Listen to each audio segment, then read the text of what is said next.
السلام عليكم، أهلا بكم مشاهدينا الكرام في عدد جديد من حصتكم من الجزائر. نستمر مشاهدينا في رصد أهم الأحداث التي شهدتها الساحة الوطنية الإقليمية والدولية في سلسلة حصاد 2022. في عدد اليوم لنا عودة إلى قمتين عقدتا سنة 2022 وكانت الجزائر معنية بهما في بعدها العربي والإفريقي. سنخوض في الجزء الأول في القمة العربية الصينية التي عقدت في المملكة العربية السعودية، وفي الجزء الثاني نعود بكم مشاهدينا إلى القمة الإفريقية الأمريكية التي عقدت في العاصمة الأمريكية واشنطن. وللخوض في الموضوع بالتحليل والنقاش أسعد باستضافة الدكتور حكيم بغرارة، أستاذ وإعلامي ومحلل سياسي. أهلا بك دكتور. أهلا، شكرا على الدعوة. أهلا بالمشاهدين وبالضيوف الكرام. كما أسعد أيضا بالتواصل عبر تقنية سكايب مع البروفيسور العيد زغلامي، أستاذ بكلية الإعلام والاتصال. أهلا بك بروفيسور. أهلا، مساء الخير إليك ضيفك وكل طاقم عمل معك وكل متتبعي القناة الوطنية. أهلا بك بروفيسور. قبل ذلك مشاهدينا سنعود إلى حدث يوم أمس، أين كانت قرارات من رئيس الجمهورية عبد المجيد تبون والمتعلقة بالزيادات في الأجور ورفع منحتي التقاعد والبطالة. يلتحق بنا عبر الهاتف الدكتور الياس مرابط، رئيس النقابة الوطنية لممارسي الصحة العمومية. أهلا بك دكتور. اهلا بك يعني بالضيوف اللي راه معك كذلك في الاستوديو والمشاهدين الكرام اللي يتبعوا فينا كذلك. شكرا على قبول الدعوة دكتور. إذا دكتور، زيادات مهمة في الأجور التي أقرها رئيس الجمهورية عبد المجيد تبون خلال ترأسه اجتماع لمجلس الوزراء ستمس 2.8 مليون موظف. دكتور، كيف استقبلتم هذا القرار في الزيادات في الأجور وما هو تقييمكم لها؟ اولا يعني مبدئيا ما في شك انه نحن مسرورين كثير كموظفين، يعني كعمال في قطاع الصحه، ومن بين القطاعات اللي كانت معنيه بجدول الاعمال اللي كان على مستوى مجلس الوزراء لترأسه السيد رئيس الجمهوريه، ومشكور كذلك السيد الرئيس لانه ماهيش المره الاولى يعني اللي يعني طرق لاهميه اعاده النظر في الاجور تاع الموظفين بصفه عامه، اخص بالذكر يعني قطاع الصحه، قطاع التربيه. تكلم عن الإصلاحات التي يجب أن يعني تبعث داخل هذه المنظومة الصحية، وربط كذلك الإصلاحات بضرورة إعادة الاعتبار للموظفين تاع قطاع الصحة بكل الأسلاك المختلفة طبعا. وكذلك كانت مرة أخرى كذلك قدم يعني شكره ويعني عرفان بالجميل، يعني لما رغم أنه هي خدمتنا على كل حال، يعني واجبنا الشيء اللي قدموه الموظفين تاع قطاع الصحه اثناء الجائحه تاع كوفيد 19. واضح دكتور، ما يميز هذه الزيادات انها ليست زيادات يعني جامده، بل هي مرنه وتستمر لموسمين او لسنتين بروفيسور دكتور. والله شوف، لحد الان احنا المعطيات مدققه ماهيش متوفره على مستوانا كنقابات يعني صراحه، ولكن مبدئيا احنا على مستوى يعني الالتزام اللي كان على لسان السيد رئيس الجمهورية منذ فترة تكرر أمس يعني في اجتماع مجلس الوزراء. كان سبق وعد السيد الرئيس أنه نهاية سنة 2022 بداية 2023 يعني هذا هو الأجل اللي حدوا باش يعني تطبق هذه الزيادات. قال أنها ستكون معتبرة، قال أنها ستعيد الاعتبار للمهني تاع قطاع الصحة وللموظفين بصفة عامة. نتمنى ذلك يعني صراحة في انتظار يعني تجسيدها على أرض الواقع.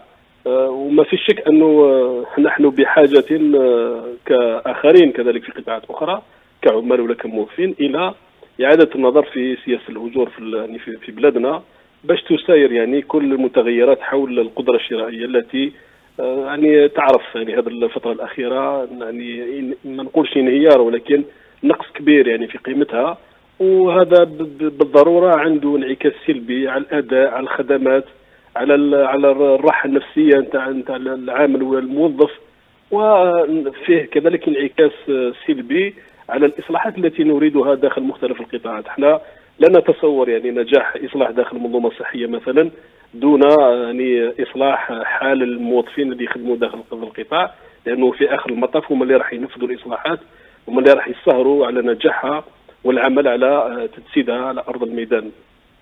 يعني الشيء اللي الشيء اللي ننتظروه يعني صراحه هو المضي في تطبيق هذا يعني الالتزامات نتاع السيد رئيس الجمهوريه. والتطبيق مرتبط بقطاعات مختلفه، يجب ان تسرع الوتيره في مناقشه يعني القوانين الاساسيه الخاصه بالاسلاك، وكذلك لما لا فتح الملف نتاع يعني العلاوات والمنح، يعني ما يسمى بال يعني قانون المشروع يعني لي بريم لي زاندمنيتي، يعني الريجيم اندمنيتير عفوا، يعني باش نعطي الترجمه الميدانيه لهذا الارتفاع ولا الزياده في الاجور، لانه الاجر تاع الموظف مثلا مرتبط بمراجعه سلم الاجور، مرتبط بمراجعه القانون الاساسي الخاص بالسلك، ومرتبط كذلك بمراجعه النظام التعويضي لكل هذه الاسلاك.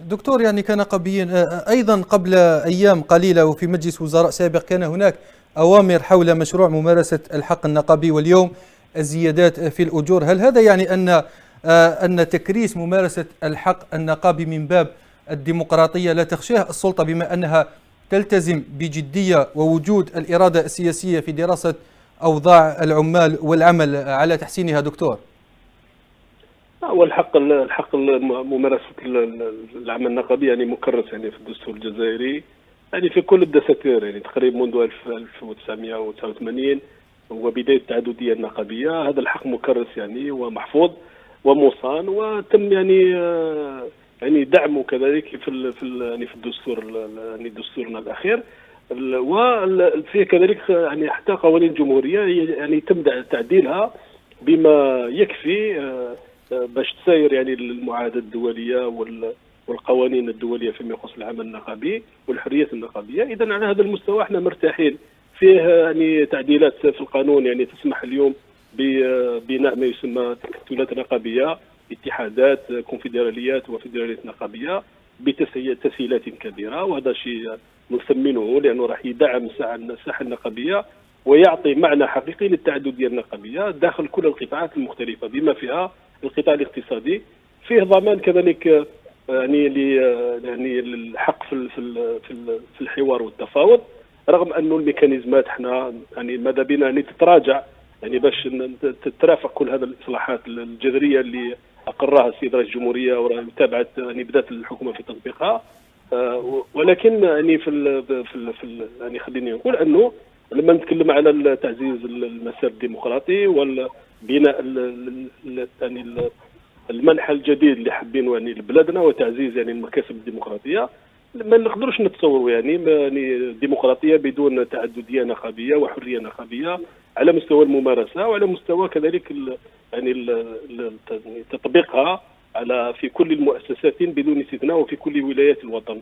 انا نتمنى انه يعني يكون فيه مرافقه للحوار الاجتماعي عن طريق يعني فرض هذه التعدديه النقابيه يعني ممارسه، وما تبقاش برك على مستوى تصريحات يعني بعض المسؤولين. الدكتور الياس مرابط، رئيس النقابة الوطنية لممارسي الصحة العمومية، شكرا جزيلا لك على كل هذه التوضيحات. شكرا. العفو سيدي، العفو. إذا مشاهدينا نعود إلى موضوع اليوم والبداية بالقمة الصينية العربية. بروفيسور العيد زغلامي،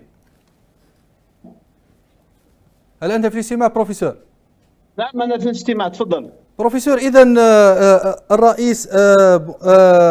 الرئيس الصيني كانت له زيارة إلى السعودية من أجل عقد 3 قمم قمم عربية، قمة صينية سعودية، قمة صينية خليجية، وقمة صينية عربية، وهي القمم التي تأتي أو أتت في ظرف دولي جد حساس. هل عقد هذه القمم العربية الصينية هل يعد ذلك بروفيسور رسالة مباشرة وواضحة من العرب موجهة إلى المعسكر الغربي وعلى رأسه الولايات المتحدة على التوجه القادم للعرب؟ بروفيسور مساء الخير، شكرا على الاستضافة. حقيقة هناك تحول استراتيجي في العلاقات بين الدول العربية والصين.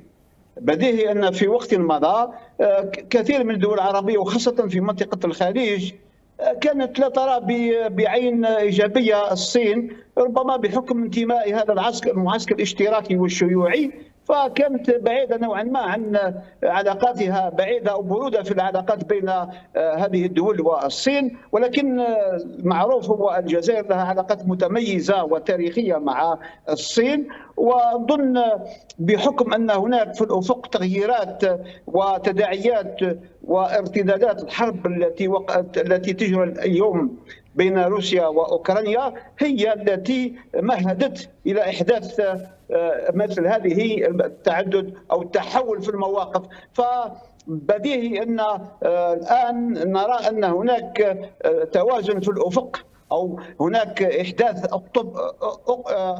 أقطاب متعددة وتوازن القوى العظيمة، ونظن المستقبل للتكتلات والتحالفات، وهذا ما رأيناه. وبديهي أن ربما أقولها ليس من باب يعني المنطق الضيق، ولكن أعتقد أن القمة التي عقدت في الجزائر في نوفمبر الماضي حول القمة العربية التي استضافتها الجزائر كانت هي مفتاح وكانت قرارات من بينها هو عقد هذه القمة. فبديهي أن مخرجات القمة العربية في الجزائر هي التي مهدت وهي التي اقترحت لعقد مثل هذه القمم. ولماذا لا العالم العربي والدول العربية والجامعة العربية تتحرر من الانتماءات أو من يعني انتمائها التقليدي إلى المعسكر الغربي، وبالتدقيق بالعلاقات المتميزة بين الدول العربية خاصة في منطقة الخليج والولايات المتحدة،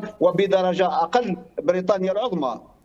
واضح بروفيسور. دكتور حكيم بوغرارة، أيضا هذا الاستقبال والتقبل الصيني من قبل الدول العربية والمبادرات في عقد القمم، هل هذا يوحي إلى أن الكتلة العربية تستعد للمرحلة القادمة والتموقع في النظام العالمي الجديد المتعدد الأقطاب؟ دكتور، حقيقة ورد هذا في الكثير من الخطابات السياسية للأنظمة العربية، حتى أن رمضان العمامرة في آخر دورة للجمعية العامة للأمم المتحدة قال بأن جامعة الدول العربية أو القمة التي ستحتضنها الجزائر ستكون من أهدافها الانتقال من تلقي الصدمات الدولية إلى جعل هذه الجامعة الدول العربية كفاعل في العلاقات الدولية. وبالتالي العرب استغلوا هذه الفرصة من أجل تقوية الشراكات عبر محاور موسكو ومحاور بكين ومحاور حتى كوريا الجنوبية والكثير من الدول، رغبة منهم في تقوية اقتصاداتهم. مثلا السعودية بعد 8 سنوات من العجز في الميزان التجاري حققت هذه السنة فائضا كبيرا، ووصول أنظمة جديدة ورغبتها في القيام بإصلاحات وتجاوز أن تكون الدول العربية تابعة أو وصية عليها القوى الكبرى. اليوم الدول العربية أيقنت بأن استمرارها وتموقعها وضمان مكانها في النظام العالمي الجديد متعدد الأقطاب هو من خلال شراكات قوية تعتمد على تعزيز التنمية، على جلب الاستثمار والتكنولوجيا بدلا من تعزيز ترسانة السلاح والتسلح. هذه الاتجاهات جعلت الدول العربية تذهب أموالها كلها هباء منثورا، وانعكس على واقع الشعوب التي تنمو بطريقة كبيرة جدا. ولاحظنا تبعات الأزمة الأوكرانية في العجز عن توفير الطاقة والعجز عن توفير الغذاء. كل هذه الأمور جعلت الدول العربية تراجع الكثير من سياساتها الخارجية، خاصة الانخراط في الحروب بالوكالة وتخصيص أجزاء كبيرة من الأموال لشراء السلاح. لكن المطلع على القمة الصينية العربية السعودية الخليجية كانت لغتها اقتصادية تنموية، طاقات متجددة، نقل للتكنولوجيا، الاهتمام بالسياحة، الاهتمام بالمورد البشري، تنويع الشركاء واستغلال الطفرة في التنمية في الاقتصاديات الأسيوية ووجود ربما دكتور هذا ما يميز العلاقة مع الصين مقارنة مع الدول الغربية. الصين تحتاج إلى تعاون اقتصادي وفقط مقارنة بالدول الغربية، فهناك محاولة في التدخل في الشأن الداخلي للدول. تمام، لكن حتى الصين هي بديل مهم لتسلح الدول العربية، وبالتالي تنويع الشركاء في اقتناء الأسلحة هذا سيساعد الدول العربية على حماية سيادتها وتفادي الابتزاز والمساومة. ولاحظنا في عهد سنعود إلى نقطة التسلح والتقارب في الدفاع والتسلح. بروفيسور العيد زغلامي، نعم، بروفيسور، أكيد أن هذا التقارب الصيني العربي هو ما يقلق المعسكر الغربي والولايات المتحدة الأمريكية بالخصوص، خاصة في التقارب المنتظر في ملفات الأمن، الطاقة والاستثمارات، إلا أن القلق الأكبر من الولايات المتحدة الأمريكية هو في إمكانية إقناع الصين للدول العربية والخليجية، خاصة في التخلي عن الدولار والتعامل بالعملة الصينية اليوان بدل الدولار الأمريكي، وهو ما تخشاه الولايات المتحدة الأمريكية ويعد ضربة حقيقية للدولار. بروفيسور، حقيقة الأمر الأول هو الذي لابد أن نقوله، هو أن الصين أصبحت دولة اقتصادية بامتياز، وهي تكاد تكون في المرتبة الأولى عالميا. هذا لا يمكن أن نجهله أو نتجاهله. ومن هذا المنظور فالصين في علاقتها مع كل بقاع العالم ليست كالغرب وكالولايات المتحدة أنها تملي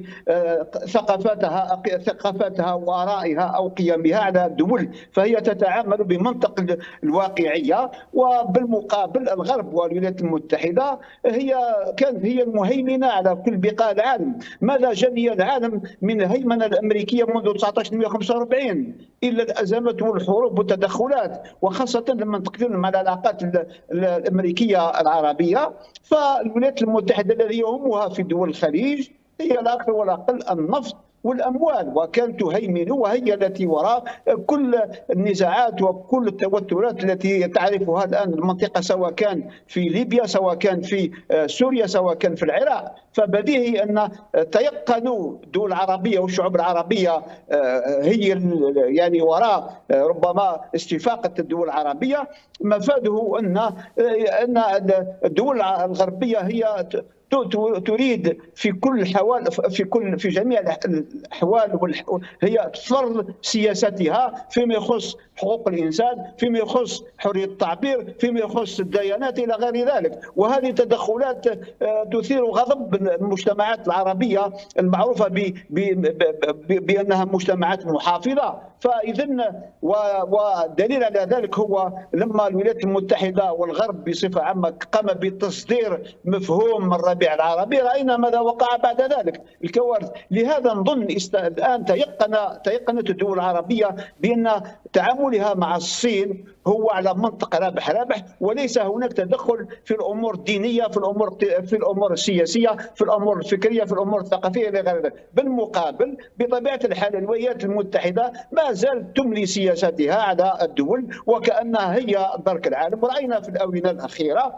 في قضيه تعاملها مع بعض الدول الافريقيه، وعلى سبيل المثال الجزائر، كيف انها يعني وظفت بعض النواب الامريكيين وكان فيها عتاب على الجزائر في علاقتها مع روسيا وغيرها من الامور، حتى في قضيه الحريه الدينيه والحريه الدينيه الى غير ذلك. اذا بعباره اخرى العالم العربي والدول العربيه والدول الافريقيه يئست من المعامله الاستعلائيه للغرب وبدرجه او اوضح الولايات المتحده. وهذا ما جعل هذه الدول العربيه والدول الافريقيه تنتهج سياسه حياديه، لم اقل معارضه لسياسه الهيمنه.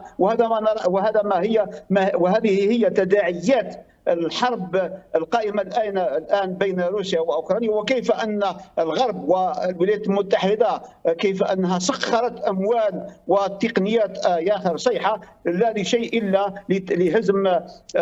لهزم بوتين أو روسيا، وفي نفس الوقت فرض المنطق الغربي. وزيارة فلودومير زيلينسكي رئيس أوكرانيا منذ 3 أيام أو 4 إلى واشنطن دليل قاطع على على حياء أو تحيز الولايات المتحدة لأوكرانيا، وفي نفس الوقت تعاتب الدول الأخرى التي لديها علاقات متميزة مع الصين وروسيا، تعاتبها لهذا. فهذا المنطق ولا هذه المقاربة انتهت. فنحن نتوجه رضت الولايات المتحدة ولم ترضى، رضيت الغرب أو لم يرضى، نتوجه نحو أقطاب متعددة، نحو قيم متعددة، نحو تكتلات متعددة وتحالفات جديدة على منطق الاحترام المتبادل للدول فيما يخص طبيعة الحال علاقة دينها، فيما يخص ثقافتها، فيما يخص فكرها والتزاماتها الدولية. واضح بروفيسور. دكتور حكيم بغرارة، القلق أيضا يكمن في استعمال العرب لتكنولوجيا الجيل الخامس الصينية، وكذا الاستثمارات الصينية في البنى التحتية الحساسة كالموانئ، بالإضافة إلى القلق بالتعاون في المجال السلاح والتسلح الذي قد يصل إلى حد بناء مفاعلات نووية في دول عربية. دكتور، وحقيقة الولايات المتحدة الأمريكية التي اعتبرت تكنولوجيا الجيل الخامس الصينية تهديد للأمن القومي الأمريكي، وفرضت ضغوطات كبيرة على الصين. وما هذه الحرب التجارية التي باشرها الرئيس السابق دونالد ترامب هو لتضييق الخناق على التمويل الصيني حتى تجارة الرقائق الإلكترونية والكثير من الصناعات التي تدخل في مجال الذكاء الاصطناعي والجيل الخامس. فكل هذه الحروب بما فيها وباء كورونا الذي يعتبر حربا بيولوجية، كلها يعني حروب ضد الصين من أجل التقليل من نموها الكبير في التكنولوجيات الاتصال والإعلام والكثير من مجالات الذكاء الاصطناعي، الذي أكدت أمريكا صراحة بأن هذا الأمر يقلقها كثيرا من خلال تطور هذه التقنيات الصينية وإمكانية بسط سيطرتها على كل المعالم الاقتصادية الاستشرافية خاصة الرقمنة. وبالتالي فالولايات المتحدة الأمريكية من خلال هذه الضغوطات على الصين وإثارة حتى أزمة تايوان وتعاملها ومحاولة يعني التشويش وضرب الثقة في النفس للتنين الصيني، كلها عوامل من الولايات المتحدة الأمريكية تريد أن تحشد لها الدعم العربي والدعم الأسيوي من اليابان إلى أستراليا إلى كوريا الجنوبية إلى الكثير من القوى من أجل فرض الطوق على الصين، ومحاولة كذلك استمالة الهند لتكسير هذه العلاقات الروسية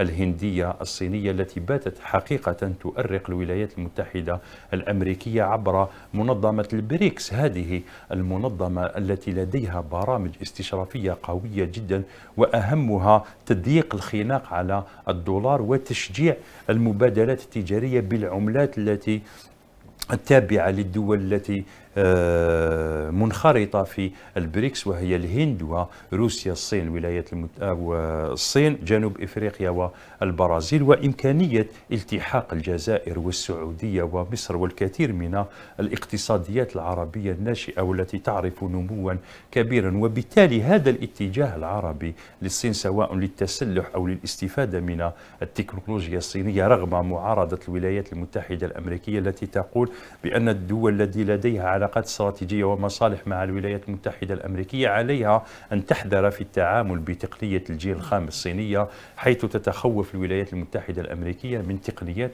التجسس أو استعمالها في التجسس على مصالح الولايات المتحدة الأمريكية. وبالتالي كل هذه الحروب حقيقة العرب يوجدون في أحسن رواق من أجل تحقيق الكثير من المكاسب من خلال هذه التحولات، لأن الصين هي قريبة جغرافيا، روسيا هي قريبة جغرافيا، العرب يريدون استغلال العلاقات القوية للصين مع إيران مع روسيا من أجل تحقيق مكاسب استراتيجية. واضح دكتور. بروفيسور العيد زغلامي، يعني بالعودة إلى العلاقة الجزائرية الصينية، فهي علاقة متينة متميزة، علاقة عملية اقتصادية أكثر مما هي سياسية. هل يمكن اعتبار التجربة الجزائرية في علاقتها مع الصين نموذج للدول العربية؟ دكتور في دقيقتين أرجوك. حقيقة العلاقات الجزائرية الصينية عميقة في التاريخ، ومنذ طبيعة الحال يعني الحرب التحريرية، وكانت الصين دائما مؤيدة ومساندة للقضية الجزائرية. فبديهي أن النجاحات أو الشراكات التي تتميز العلاقات الجزائرية الصينية على قاعدة التعاون هي المفروض تكون نموذج للدول العربية، بغض النظر كما قلت في بداية هذه المداخلة، بغض النظر على ربما تخوفات فيما يخص الجانب الشيوعي والجانب الاشتراكي. نظن الآن الصين فهي تنتهج ما يسمى برأس مال الدولة، يعني وهذا يختلف تماما عن المقاربات التقليديه الكلاسيكيه تاع الستينيات الخمسينيات والستينيات من القرن الماضي. فبعباره اخرى الان والصين كما يعرف الجميع هي دوله قويه في كل المجالات بما فيها طبيعه الحال المجال التكنولوجي، ودليل على تخوف الولايات المتحده والغرب من التطور الرهيب لهذه الدول للصين يدل على انهم تيقنوا بان الصين خطت خطوات كبيره في مجال الاقتصاد في كل المجالات. ونظن حتى قضيه العلاقات المتميزه بين الجزائر والصين من خلال مبادره الحزام والطريق، فهذا يدل على ان هناك حقيقه افاق مستقبليه وبامكان الدول العربيه ان تلتحق بالموكب، ودون ان يكون فيها مساس بسياستها بكيانها بعلاقاتها مع الدول الاخرى. واضح دكتور. إذا مشاهدينا استوفينا أوراق أو وقت الجزء الأول، نلتقي في الجزء الثاني بعد هذا الفاصل.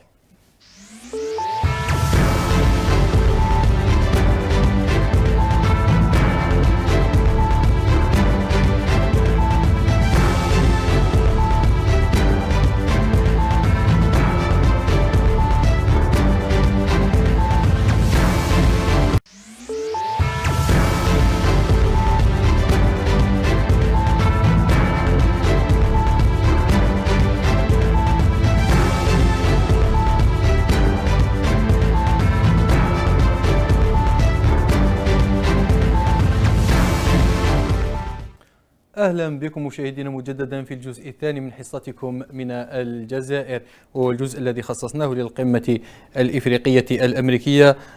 دكتور حكيم بغرارة، ربما قبل الخوض في القمة الأمريكية الإفريقية لديك تدخل أو إضافة في خصوص العلاقة الجزائرية الصينية؟ وحقيقة العلاقات الجزائرية الصينية هي نموذج مهم جدا للجزائر وكذلك الصين. على الأقل في الأزمة الأوكرانية الجزائر من الصين رفضت العقوبات أحادية الجانب من بكين في ندوة صحفية عقدها رمضان العمامرة هناك، وقالوا بأن الأزمات يجب أن تحل في إطار الأمم المتحدة. لاحظنا على هامش القمة السعودية الصينية والعربية قمة صينية جزائرية كذلك انعقدت في الرياض، وهذا الاهتمام بالجزائر وخصها بمثل هذه القمم من غير الدول العربية الأخرى هو يعكس الأهمية الكبيرة للجزائر في العلاقات الاستراتيجية الصينية ومحاولة تحقيق تكامل. مؤخرا عقدنا كذلك اتفاقيات ل4 سنوات قادمة لهذا التعاون الجزائري الصيني ومحاولة تأطيره، والصين دائما تقول بأن الجزائر هي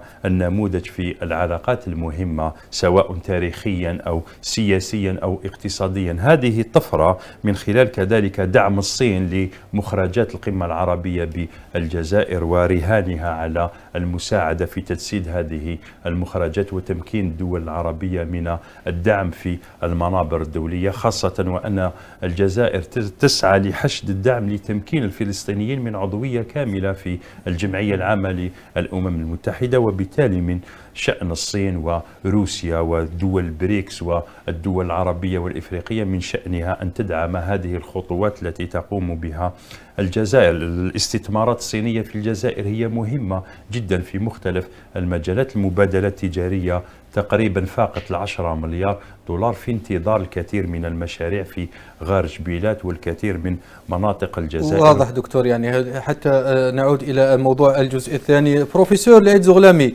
إذا القمة الأمريكية الإفريقية سبقتها قمة عربية صينية وقمة إفريقية، حتى قمة إفريقية يابانية في تونس، بالإضافة إلى الاتحاد الأوروبي وانتشار الروسي في الدول الإفريقية. هل يمكن اعتبار أن هذا يدخل في إطار الصراع والتسارع على إفريقيا بعد الأزمة الناتجة عن الحرب الروسية الأوكرانية بروفيسور؟ حقيقة وانت على صدق ما قلته، هو حقيقة هناك مغازلة من طرف الدول الكبرى على إفريقيا، وكما ذكرت هناك الآن مجموعة من الدول تحاول مغازلة افريقيا وعقد اجتماعات ولقاءات.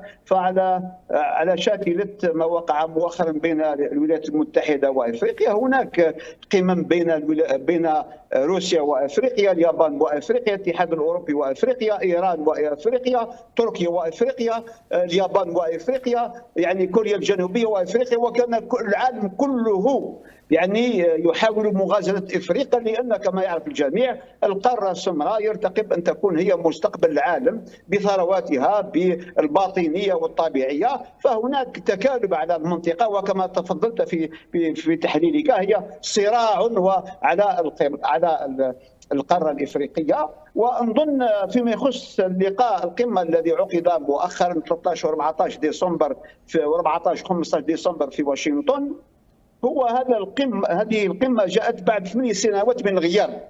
يعني بعبارة أخرى، آخر قمة هي لما كان فيها الرئيس باراك أوباما رئيس الولايات المتحدة، لأنه من أصول أفريقية وكينية بالضبط، فنظن كان حافز. وأين كان بايدن هو نائب الرئيس بروفيسور؟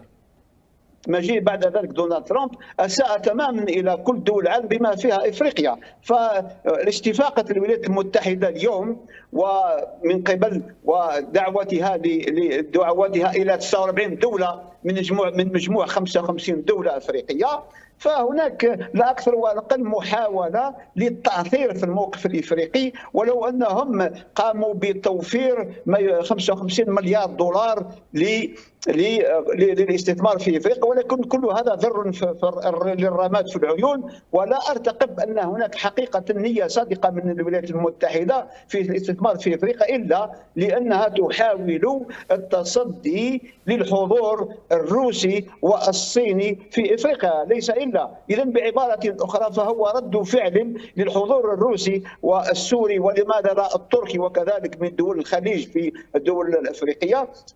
وكأن إدارة جو بايدن تيقنت واستدركت أنها متخلفة، أنها تقهقرت، فتحاول استدراك ذلك من خلال عقد هذه القمة. ونقولها بكل وضوح. هنا قرأت كثير من المجلات من وجهة نظر الإعلام الأمريكي، فالإعلام الأمريكي تيقن وبصريح العبارة أن قال بأن هذه لا أكثر ولا أقل هي مغازلة لن يكون فيها امر جدي. بالمقابل استمعنا الى بعض الدول التي شاركت، الدول الافريقيه التي شاركت ومجدت ويعني شكرت، ولكن في نهايه المطاف ليس هناك امور ملموسه على ارض الواقع. كل ما في الامر ان للولايات المتحده لديها حلفائها التقليديين، ولديها بطبيعه الحال اصدقائها، ولكن كل ما في الامر انها تحاول التاثير بطريقه اخرى وتقوم بعمليه انتقائيه في معاملتها مع الدول الافريقيه.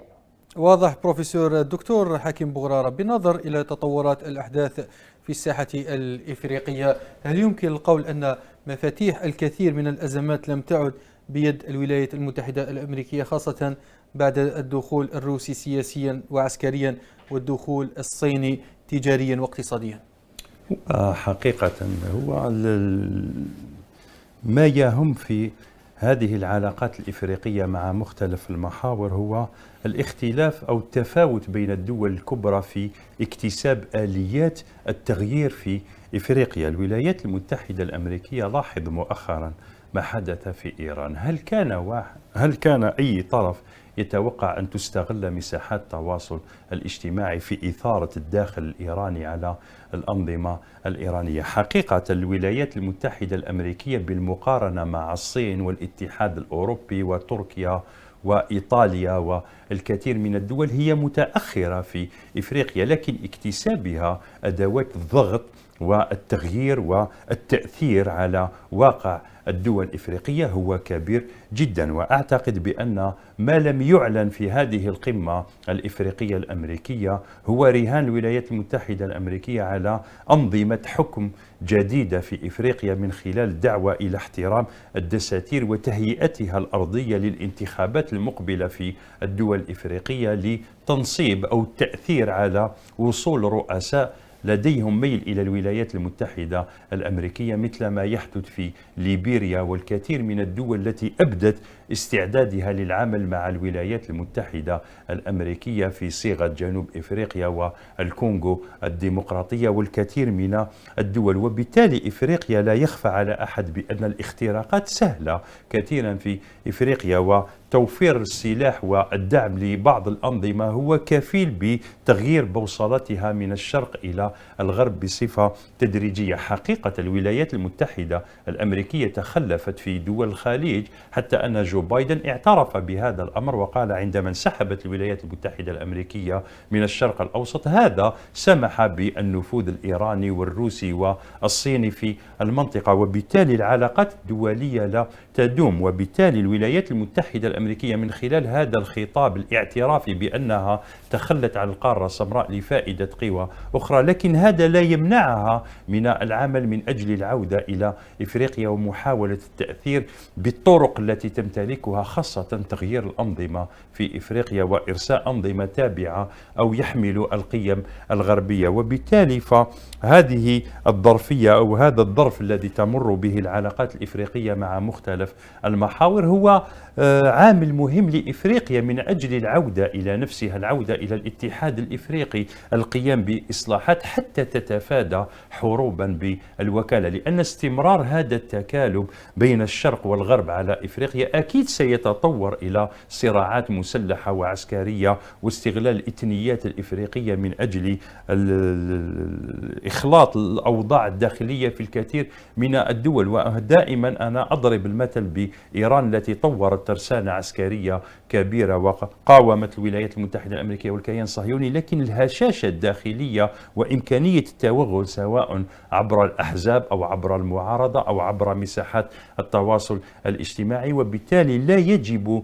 أن نبقى موقف المتفرج على هذه القوى في إفريقيا، بل ضرورة أن تعود إفريقيا إلى الاتحاد الإفريقي وتتفادى هذا التدخل الأجنبي، لأن العلاقات مع الصين أو تركيا أو الاتحاد الأوروبي أو هي في الأخير هذا تدخل أجنبي في القارة السمراء، وهذا يجب ما تعيه الاتحاد الإفريقي والدول الإفريقية من أجل القيام بإصلاحات وإرجاع سيادة القرار الإفريقي للأفارقة والتموقع في العلاقات الدولية ككتلة مؤطرة. حقيقة الأمر يظهر صعبا، لكن لا يجب دائما التسويق بأن إفريقيا يجب أن تتخندق مع محور حتى تشعر بالاطمئنان. واضح دكتور.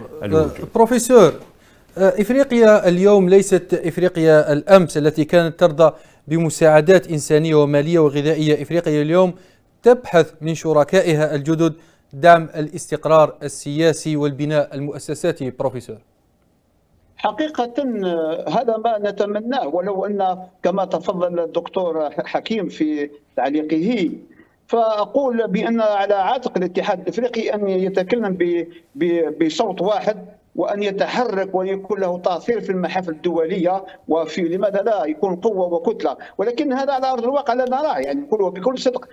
ذكرت منذ قليل قضية القمة التي عقدت بين إفريقيا والولايات المتحدة، هي كما يعرف العام والخاص هناك 55 دولة إفريقية، لكن الولايات المتحدة قامت بعملية انتقائية وحددت الحضور ب 49. ماذا يعني هذا؟ يعني ولم نسمع أي شيء من طرف الاتحاد الإفريقي. يعني بعبارة أخرى، فكثير نحن في مصر حاجة إلى ريادة وقيادة من الاتحاد الإفريقي قوية مستقلة ولديها الروح التحررية التي فقدتها منذ مدة. لهذا نظن إذا كان فيها إشكال فعلى الإفريقيين لا ينتظرون من الآخرين أن يقدموا لهم الإعادة، بل على أنفسهم أن يشمروا على سواعدهم ويتوحدوا.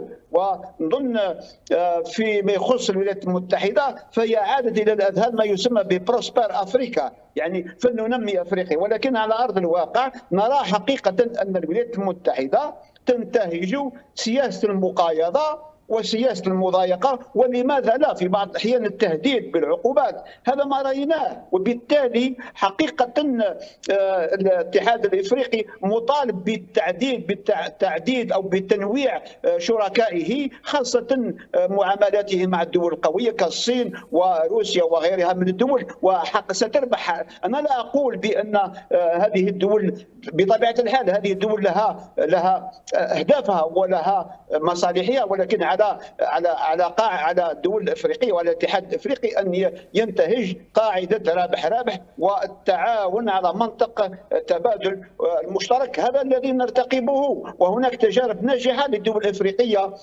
بين بعض الدول الافريقيه والصين على شاكله اثيوبيا، على شاكله كينيا، على شاكله تنزانيا وغيرها، مشاريع ضخمه تم استثمارها من طرف الصين، وهذا يدل على ان بامكانيه افريقيا ان تتعامل. المهم هي ان افريقيا ان تتحرر من الفكر الذي هيمن الى حد الان، وهو فكر القبائلي والعشائري وفكر الانقلابات العسكريه. هذا اذن بعباره اخرى مستقبل العالم هو افريقيا، ولكن على الاتحاد الافريقي ان يدخل مزيد من الديمقراطيه في هذه الدول. راينا كيف ان في غضون عامين 3 سنين كان فيها اكثر من 4 أو 5 انقلابات عسكريه، فنحن نرجع للوراء في الوقت اللي كنا نطمح الى ان تكون افريقيا هي الرائده في الديمقراطيه في الحوكمه، وهي التي بحوزتها وهبها الله كل الثروات الطبيعيه والباطنيه. فنظن العتاب لا يوجه على الاخرين، بل يوجه على الافريقيين انفسهم وعلى الاتحاد الافريقي بالدرجه الاولى، الذي الى حد الان لم يقم بدور الرياده وتوضيح الرؤيه، فهو يتعامل بطريقه فيها نوع من، لا اقول التخاذل، ولكن فيه نوع من المرونه، ان لم اقل امر اخر. ولكن في جميع الحالات مهم جدا هو على الافريقيين الافارقه ان يقوموا بان يشمروا على سواعدهم ويقومون بترقيه وتطوير بلدهم، والله وهب ارض كل الخيرات. نرى على سبيل المثال ما يحدث الان في النيجر وبحوزتها خيرات من اليورانيوم وغيرها، الكوبالت في الكونغو الديمقراطي، وهو الان شرق كونغو يعرف حرب اهليه بإعاز أو ما يقول البعض بإعانة من طرف رواندا وغيرها من الدول المجاورة. إذن فالاقتتال بين الإفريقيين ما زال قائما، وتأسف أن أقول أن الدول الأفريقية أو الاتحاد الأفريقي ما زال ينتظر الإعانة من الاتحاد الأوروبي. فهذا هذه السياسة، وهذه السياسة التي ينتهجها الاتحاد الأفريقي هو الاعتماد على الأجانب، وبالضبط على الاتحاد الأوروبي فيما يخص الموارد المالية. هذا الذي أفقد لإفريقيا الأمل في بناء وسرح قارة لها مستقبل زاهر. واضح بروفيسور. الدكتور حكيم بغرارة، أيضا على مستوى العلاقات الأمريكية الجزائرية كبلد، تم عقد من الوزير الأول أيمن بن عبد الرحمن لقاء مع رجال الأعمال للبحث على هامش القمة لبحث فرص تعزيز الشراكة الاقتصادية بين البلدين، خاصة بوجود ترسانة قانونية بفعل الإصلاحات الاقتصادية لتحسين مناخ الأعمال واستقطاب الاستثمارات الأجنبية. دكتور، وحقيقة العلاقات الجزائرية الأمريكية أصبح فيها فصلين واضحين. العلاقات مع البيت الأبيض أو مع الحكومة الأمريكية هي في أعلى المستويات، وتتميز بالتنسيق وبالانسجام والبحث عن الرقي بهذه العلاقات السياسية إلى العلاقات الاقتصادية والتجارية. تراجعت المبادلات التجارية الجزائرية الأمريكية من 12 مليار دولار إلى 3 مليار دولار بعد تخلي عن التعامل مع الجزائر في قضية الغاز المسال. لكن هناك استراتيجية كبيرة بين الجزائر والولايات المتحدة الأمريكية، خاصة وأن رجال الأعمال الأمريكيين سواء في مجال الطاقة أو في مجال الطاقات المتجددة أو في المجال الفلاحي وتربية المائيات أبدوا عن رغبة كبيرة في المجيء إلى الجزائر، وخاصة بعد قانون الاستثمار الجديد ونزول المراسيم التطبيقية. على المستوى الكونغرس هناك الكثير من اللوبيات، وهذا معروف في الولايات المتحدة الأمريكية. الأمريكية، التأثير اللوبي الإسرائيلي، اللوبي المغربي، هناك وسائل إعلام أمريكية كذلك منحازة لهذه اللوبيات تحاول التأثير على العلاقات الجزائرية الأمريكية، سواء من خلال إطارة قانون نوباك، من خلال الدعوة لمعاقبة دول الأوباك، أو قانون قطصة الذي يعاقب الدول التي تتعامل مع أعداء الولايات أو ما يسمونه أعداء الولايات المتحدة الأمريكية. جلبوا قضية حرية الشعائر الدينية في الجزائر، وكل هذه أوراق حرية التعبير والصحافة وحقوق الإنسان، كل هذه الأوراق يضغطون بها بطريقة غير مباشرة عليك حتى تعدل البوصلة أو تتأثر بهذه الضغوطات الأمريكية. لكن الجزائر بطريقة مرنة اتخذت أو اعتمدت الإنجليزية كلغة تراهن عليها من أجل مستقبل في مختلف المجالات وتقوية العلاقات مع الدول الإنجليزية، وهو ما لاقى ترحيب كبير في الأوساط الأمريكية. الجزائر تتجه كذلك شرقا وغربا من خلال التوازن في العلاقات، والحديث الرسمي بأن سعي الجزائر إلى الانضمام إلى البريكس ليس انتقاما من أي دولة أو من أي تكتل اقتصادي. تجديد الجزائر لدعوتها بأنها ستزور روسيا وستوقع علاقة أو معاهدة استراتيجية جديدة مع الروس، كل هذه المواقف الصريحة هي رد من الجزائر بأنها مرتاحة في علاقاتها الخارجية، وهي تتابع كل هذه الملفات وبطريقة ذكية تحاول يعني التعامل معها بطريقة مرنة وعدم إظهار أي قلق من هذه الأمور، طالما أن الجزائر في موقع قوة وأن هذه المحاور بين الشرق والغرب هي من تعمل على تعزيز علاقاتها مع الجزائر، لأن أي إخلال في العلاقات مع الجزائر سيخسرون دولة استراتيجية كبيرة. إلى العلاقات الجزائرية مع مختلف الدول العالمية. بروفيسور العيد زغلامي، بنظر للعلاقة الجزائرية الأمريكية والجزائر كبلد وبعدها الإفريقي وحتى المتوسطي، من خلال هذا هل يمكن أن تكون شراكة استراتيجية هامة بين الجزائر والولايات المتحدة الأمريكية؟ أنا أقولها بكل واقعية وانطلاقا مما قرأته من مصادر وتعاليق وتحاليل. ما دام الجزائر ليست لها لوبي مؤيد لها في الكونغرس سواء في مجلس النواب ومجلس الشيوخ، فكل محاولات تبقى محاولات تقنية شكلية لا أكثر ولا أقل، لأن صاحب القرار في نهاية المطاف ليس الإدارة الأمريكية، ليست إدارة بايدن أو غيره، بل القرار يتم على مستوى الكونغرس وهو مجلس الشيوخ ومجلس النواب. في غياب اللوبيات على مستوى هاتين الهيئتين فتبقى لقاءات حميمية، صداقة، يعني تعاون شكلي، ولكن بعيدة كل بعد عن الشراكة الحقيقية وعلى منطق ربح. تكلم صديقنا حكيم على قضية هناك يعني بعض الاستثمارات الأمريكية في مجال الفلاحة والمائيات، يعني بكل منطق المائيات وبالضبط باش نقولها باللغة الفرنسية راح يكون فيها مشروع على مستوى اعتقد منطقه غليزان، راح يديروا فيها مشروع تماهيات للكروفات، وكان الجزائري شبع سردين وشبع يعني الحوت والانواع السمك يعني الشعبيه حتى يرتقي. اذا فهناك امور لابد ان نقولها. الولايات المتحده لديها منطقين في تعاملها مع العالم. النقطة الأولى هو ما يسمى باللغة الإنجليزية strategic ambiguity، بعبارة أخرى هي تبحث على مصالحها ونفوذها ومصالحها. النقطة الثانية هي ما يسمى باللغة الإنجليزية shared values، القيم المشترك فيها. وهنا في وقت مضى كانت وظفت الباحث الجزائري الياس زرهوني اللي كان مدير معهد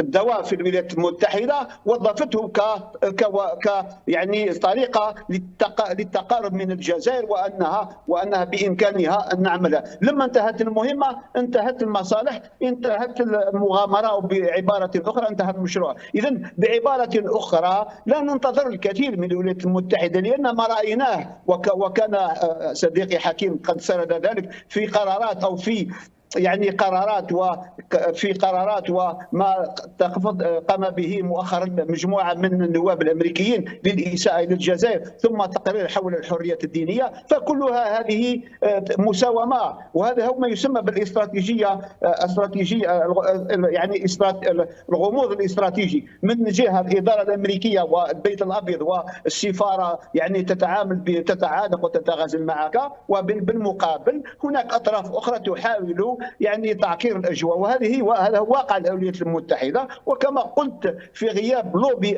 جزائري يخدم لصالح الجزائر، لوبي امريكي لديه قناعات ولديه طبيعه الحال تعاطف مع الجزائر، فتبقى الامور تتعامل بنوع من الحذر. واضح بروفيسور.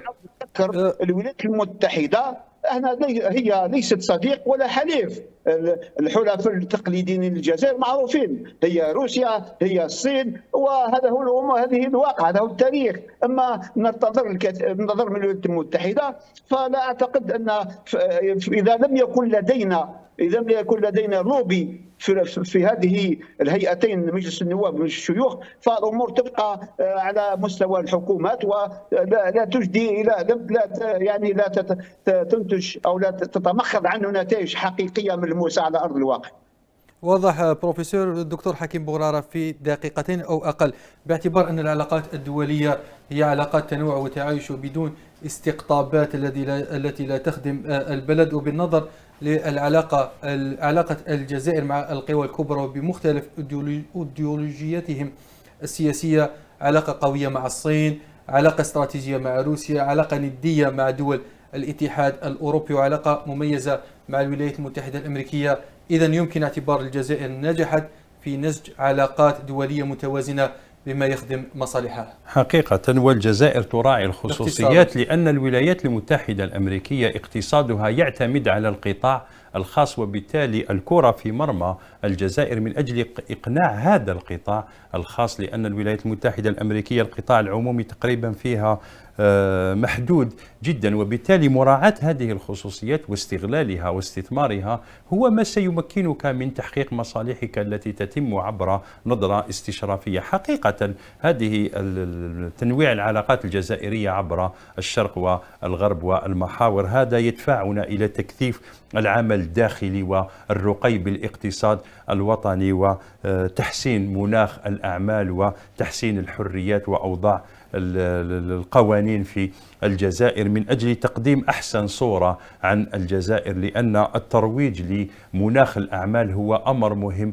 جدا. أي مستثمر يأتي إلى الجزائر يسأل عن المناخ، يسأل عن القوانين، يسأل عن الأجواء، يسأل عن استقلالية العدالة، لأن رأس المال جبان، وبالتالي لا يجب التركيز كثيرا على الإرث الدبلوماسي والعلاقات الداخلية بقدر ما يجب الانتقال إلى الواقعية وتطوير أساليب التعامل مع مختلف المحاور، لأننا لسنا وحدنا، وفيه منافسة كبيرة على هذه الدول من أجل إقناعها بالمجيء بالاستثمارات بالتكنولوجيا بالتمويل، وهذا ما يجب أن نحسب له ألف حساب. واضح دكتور حكيم بوغرارة، أستاذ وإعلامي ومحلل سياسي، شكرا جزيلا لك على كل هذه التوضيحات. الشكر أيضا للبروفيسور العيد زغلامي، أستاذ بكلية الإعلام والاتصال، شكرا لك بروفيسور على كل هذه التوضيحات. الشكر أيضا للمتدخل اللي هو رئيس النقابة الوطنية لممارسي الصحة العمومية الدكتور الياس مرابط.